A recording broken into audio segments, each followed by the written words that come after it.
Médiaté décline toute responsabilité quant aux propos tenus dans cette émission.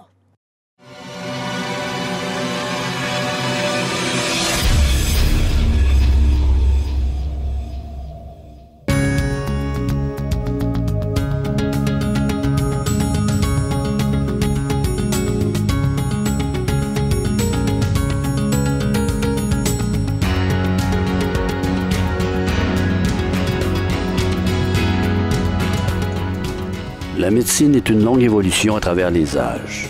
Longtemps, des guérisseurs soignaient les clans et tribus avec des plantes médicinales et autres méthodes qui réunissaient croyances et médecine. Le corps humain est complexe et il en est de même pour toutes les espèces vivantes sur Terre, dans les airs et dans les mers.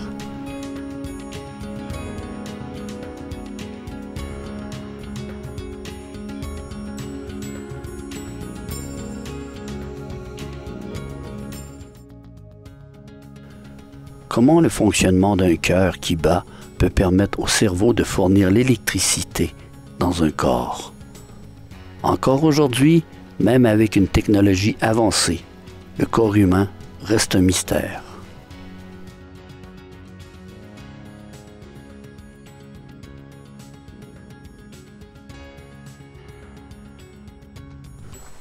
L'eau qu'on boit, l'air qu'on respire, la nourriture qu'on avale sont les carburants nécessaires à notre fonctionnement. À cela, on ajoute la forme physique, les régimes et notre façon de vivre.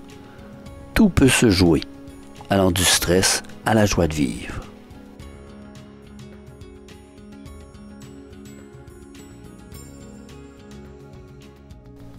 Bien que le corps humain fonctionne d'une certaine façon, certains possèdent des anomalies dès la naissance. Sans même crier gare, un enfant peut être atteint d'une leucémie, tandis qu'un alcoolique chronique, depuis des années, se révèle en meilleure santé. Même dans la santé, il y a une injustice. Un jeune sportif peut subir un AVC alors qu'un fumeur chronique peut vivre jusqu'à 90 ans. Le corps humain renferme plus de mystères qu'on ne peut le croire. Il y a la médecine qui est composée de véritables médecins possédant des diplômes reconnus par les grandes universités. Il y a également aussi des médecines alternatives rabrouées par les collèges des médecins.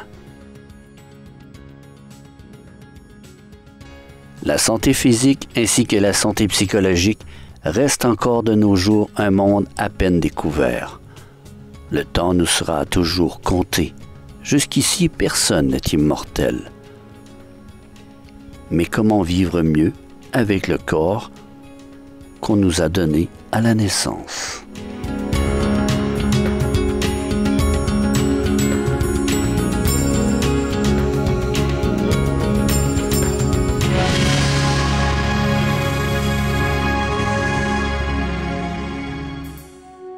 Je ne sais pas pour vous, mais moi je serais d'accord à ce qu'on prenne soin de son environnement.